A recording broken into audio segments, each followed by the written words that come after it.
One nation one election దేశంలో ఎప్పటి నుంచో వినిపిస్తున్న మాట ఇది. కానీ ఇది ఎప్పుడు జరుగుతుందో, ఎప్పుడు అమలవుతుందో ఎవరికీ క్లారిటీ లేదు. కానీ ఇప్పుడు ఆ కన్ఫ్యూజన్ తొలగిపోయే టైం వచ్చినట్లే అనిపిస్తోంది. ఎస్, దేశంలో జమిలీ ఎన్నికల దిశగా కీలక అడుగులు పడుతున్నాయి. కేంద్రం కూడా మాస్టర్ ప్లాన్తో రెడీగా ఉంది. 2029లోనే జమిలీ దిశగా తొలి అడుగు పడబోతోందనే సిగ్నల్స్ వస్తున్నాయి. అదే జరిగితే రాష్ట్రాల అసెంబ్లీలపై పడే ప్రభావం ఎలా ఉంటుంది? జమిలీ ఎన్నికలకు దేశం రెడీగా ఉందా?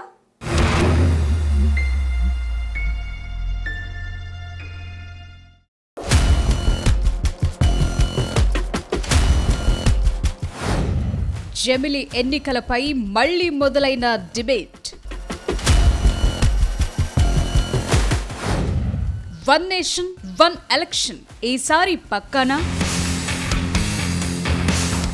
ఇండియాలో ఎలక్షన్లంటే నెవర్ ఎండింగ్ స్టోరీ. ప్రతి ఏడాది ఏదో ఒక రాష్ట్రంలో అసెంబ్లీ ఎన్నికలో, ఉప ఎన్నికలో జరుగుతూనే ఉంటాయి. ఇదంతా ఓ నిరంతర ప్రక్రియలా సాగుతూ ఉంటుంది. ఈ ఏడాది ఒక రాష్ట్రంలో ఎన్నికలుంటే వచ్చే ఏడాది మరో రాష్ట్రంలో ఉంటాయి. దాంతో దేశవ్యాప్తంగా ఎప్పటి నుంచో గట్టిగా వినిపిస్తోన్న slogan one nation one election. లోక్సభతో పాటు దేశంలోని అన్ని రాష్ట్రాల అసెంబ్లీలకు ఒకేసారి ఎన్నికలు నిర్వహించాలనే ప్రతిపాదన, ఆలోచన దశాబ్దాలుగా ఉంది. ఇప్పటిదాకా కేవలం చర్చలకే పరిమితమైన ఈ మ్యాటర్ ఇప్పుడు ఆచరణ రూపం దాల్చే సమయం ఆసన్నమైనట్లు కనిపిస్తోంది. దీనికోసం కేంద్ర ప్రభుత్వం పక్కా మాస్టర్ ప్లాన్ తో ముందుకు సాగుతోంది. 2029 నాటికి జమిలీ ఎన్నికల దిశగా తొలి అడుగు పడబోతోందనే సంకేతాలు బలంగా కనిపిస్తున్నాయి. దీనికోసమే నియమించిన 39 మంది సభ్యుల జాయింట్ పార్లమెంటరీ కమిటీ కూడా జమిలీ ఎన్నికలపై ముమ్మరంగా కసరత్తు చేస్తోంది. మరి జమిలీ ఎన్నికలొస్తే రాష్ట్రాల అసెంబ్లీలపై ఎలాంటి ప్రభావం ఉంటుంది?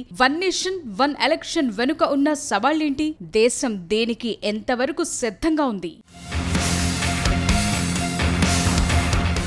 జమిలీ ఎన్నికల విధానాన్ని అమలు చేసేందుకు కేంద్ర ప్రభుత్వం సురక్షిత మార్గాలను అన్వేషిస్తోంది. రాష్ట్రాల అసెంబ్లీల పదవీ కాలాన్ని భారీగా కుదించడం, మళ్లీ ఎన్నికలు నిర్వహించే పరిస్థితి తలెత్తకుండా జాయింట్ పార్లమెంటరీ కమిటీ 2 దశల విధానంపై కసరత్తు చేస్తోంది. 2029, 2034 సంవత్సరాల్లో 2 విడతలుగా దీన్ని అమలు చేసి దేశమంతటా ఒకేసారి ఎన్నికలు నిర్వహించేందుకు రోడ్ క్లియర్ చేయాలని కేంద్ర ప్రభుత్వం లక్ష్యంగా పెట్టుకుంది. అందువల్ల జమిలీ ఎన్నికల చట్టంలోకి అన్ని రాష్ట్రాలను తీసుకురావటానికి దశల వారీగా ముందుకు సాగటమే అత్యంత ఆచరణాత్మకమని జేపీసీ భావిస్తోంది. తొలి దశలో 2029 లోక్సభ ఎన్నికలతో పాటే సుమారు 20 రాష్ట్రాల అసెంబ్లీలకు ఎన్నికలు నిర్వహించే అవకాశం ఉంది. 2029 నుంచి ఉమ్మడి ఎన్నికల ప్రక్రియ ప్రారంభించి 2034 నాటికి దేశమంతటా ఏకకాలంలో ఎన్నికలు నిర్వహించే దిశగా అడుగులు పడుతున్నాయి. జమిలీ ఎన్నికలంటే దేశమంతటా ఒకే రోజు పోలింగ్ జరగటం కాదు. కేంద్ర ఎన్నికల సంఘం సౌలభ్యం ప్రకారం విడతల వారీగా పోలింగ్ జరుగుతుంది. కానీ ఫలితాలు, ప్రభుత్వాల ఏర్పాటు ఒకే టైం లైన్లో ఉంటాయి.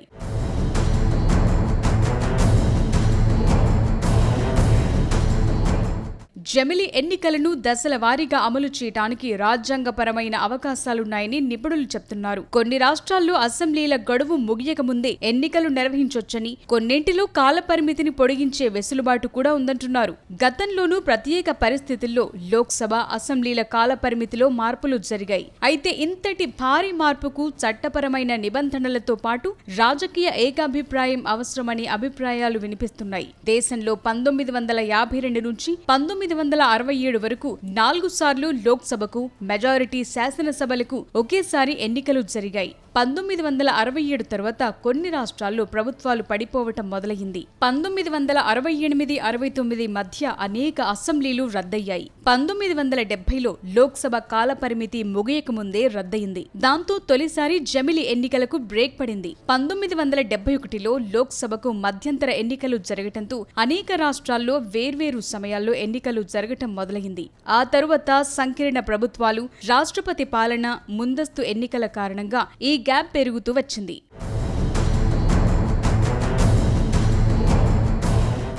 జమిలీ ఎన్నికల విధానంపై అనుకూల, ప్రతికూల వాదనలు వినిపిస్తున్నాయి. ఒకేసారి ఎన్నికలు నిర్వహిస్తే అభివృద్ధి పనులు ప్రభావితం కాకుండా ఉంటాయని సమర్థించేవాళ్లున్నారు. ఎన్నికల నిర్వహణలో పరిపాలనా యంత్రాంగం వెచ్చించే సమయం, ఖర్చు ఆదా అవుతాయని చెప్పేవాళ్లు ఉన్నారు. అయితే అసెంబ్లీల కాల పరిమితిని తగ్గించటం పెంచటం వల్ల ప్రజా తీర్పు సమాఖ్య నిర్మాణం దెబ్బతినే ప్రమాదముందని వ్యతిరేకించే వాళ్లు కూడా ఉన్నారు.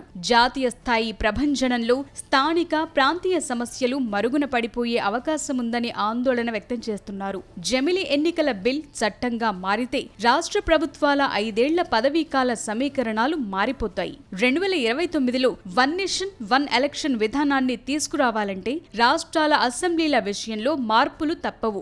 2029 నాటికి కొన్ని రాష్ట్ర ప్రభుత్వాల పదవీకాలం ముగిసిపోవచ్చు.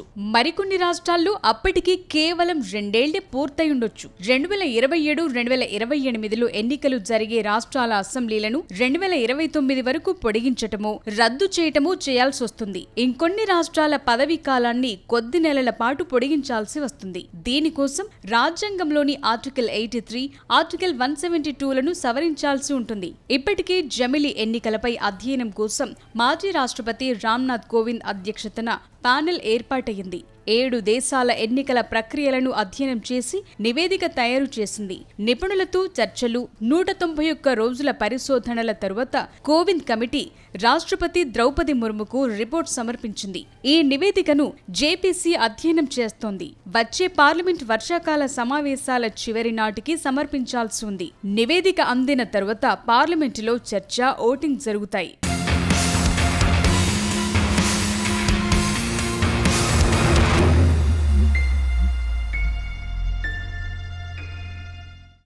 జమిలి ఎన్నికలు అమల్లోకి వస్తే దేశ రాజకీయ ముఖచిత్రం ఎలా మారబోతోంది? ఇదే అందరి మెదళ్లని తొలిచేస్తున్న ప్రశ్న. ఎందుకంటే ఎన్నికలంటేనే దేశమంతటా ఉత్కంఠ మొదలవుతుంది. అందులోనూ జమిలి ఎన్నికలంటే ఆ ఉత్కంఠ డబుల్, ట్రిపుల్ అవుతుంది. అయితే జనగణన డీలిమిటేషన్ పూర్తవ్వకుండానే జమిలి ఎన్నికలకు వెళ్తారా, లేక వాటితో సంబంధం లేకుండానే 1 నేషన్ 1 ఎలక్షన్ జరుగుతుందా? జమిలికి వెళితే ఎలాంటి చిక్కులు ఎదురయ్యే అవకాశం ఉంది?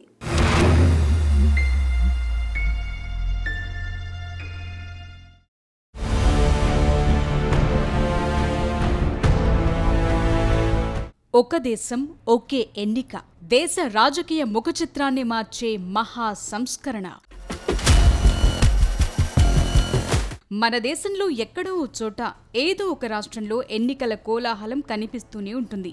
ఈ రెగ్యులర్ ఎలక్షన్ మోడ్ వల్ల దేశ ఆర్థిక వ్యవస్థపై, పరిపాలనపై తీవ్ర ప్రభావం పడుతోంది. అందువల్లే జమిలి ఎన్నికల దిశగా అడుగులు పడుతున్నాయి. లోక్సభ, శాసనసభలకు ఒకేసారి ఎన్నికలు జరిగే పద్ధతి ఈ దేశ ప్రగతికి కొత్త ఉత్తేజాన్నిస్తాయని భావిస్తున్నారు. దానికోసమే 2 దశల్లో జమిలి ఎన్నికల ప్రతిపాదనలు రూపుదిద్దుకుంటున్నాయి.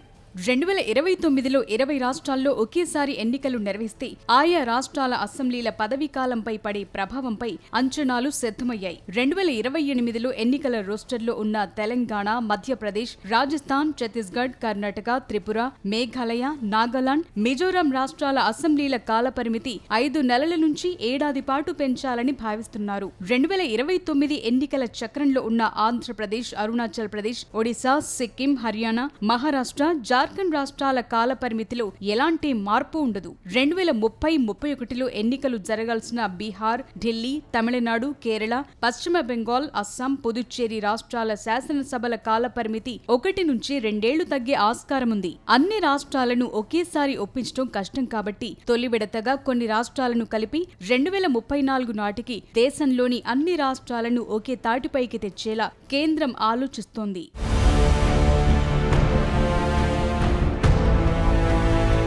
జమిలి ఎన్నికలు జరిగిన తర్వాత ఏదైనా రాష్ట్రంలో అసమ్మతి వల్ల, అవిశ్వాస తీర్మానం వల్ల ప్రభుత్వం 2-3 ఏళ్లకే పడిపోతే ఏం చేస్తారనే ప్రశ్న కూడా తలెత్తుతోంది. అక్కడ రాష్ట్రపతి పాలన పెట్టాలా, మిగిలిన కాలానికి మాత్రమే ఎన్నికలు జరపాలా అనే ప్రశ్నలకు స్పష్టమైన చట్టపరమైన పరిష్కారాలు లభించాల్సి ఉంది. దీనికి విదేశాల్లో ఉన్న నమూనాలను పరిశీలిస్తున్నారు.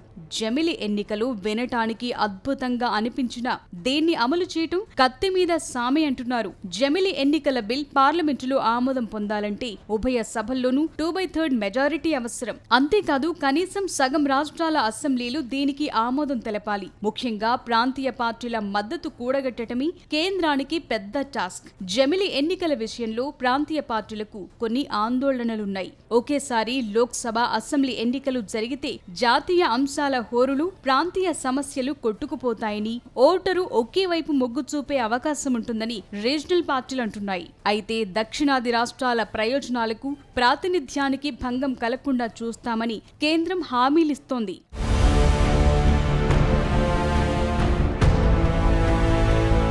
జాయింట్ పార్లమెంటరీ కమిటీ అంచనాల ప్రకారం జమిలి ఎన్నికల వల్ల దేశానికి భారీ ప్రయోజనాలున్నాయి. నిరంతరం ఎన్నికలు నిర్వహించడం వల్ల ప్రభుత్వ సొమ్ము, పార్టీల డబ్బు విపరీతంగా ఖర్చవుతోంది.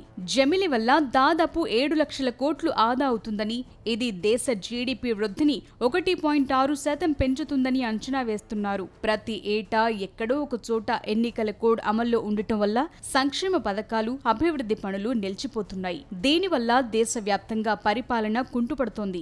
ఒకేసారి ఎన్నికలైపోతే రూలింగ్లోకొచ్చిన ప్రభుత్వం ఎలాంటి రాజకీయ ఒత్తిళ్లు, కోడ్ అడ్డంకులు లేకుండా 5 ఏళ్ల పాటు పూర్తి స్థాయిలో పాలనపైనే ఫోకస్ పెట్టొచ్చు. టీచర్లు, గవర్నమెంట్ ఉద్యోగులు, రక్షణ దళాలను పదే పదే ఎన్నికల విధులకు మళ్లించాల్సిన అవసరం తప్పుతుంది.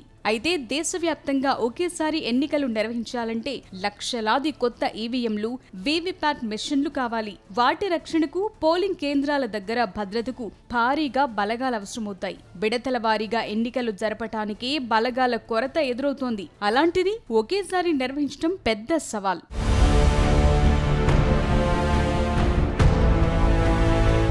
2029లో జమిలి ఎన్నికలు సాధ్యమా కాదా అనేది రాబోయే రోజుల్లో పార్లమెంటులో జరిగే బిల్లుల ఆమోదం, ప్రాంతీయ పార్టీలతో కేంద్రం జరిపే చర్చల మీదే ఆధారపడి ఉంటుంది. ఆర్థిక పొదుపు, స్థిరమైన పాలన అనేవి సానుకూల అంశాలైతే సమాఖ్య స్ఫూర్తిని కాపాడటం, ప్రాంతీయ ఆకాంక్షలను గౌరవించటం అనేది దీనికున్న పరిమితులు. ఏదేమైనా దేశ రాజకీయ పరిపాలన ముఖ చిత్రాన్ని పూర్తిగా మార్చేసే మహా సంస్కరణ వైపు భారత్ అడుగులు పడుతున్నాయి.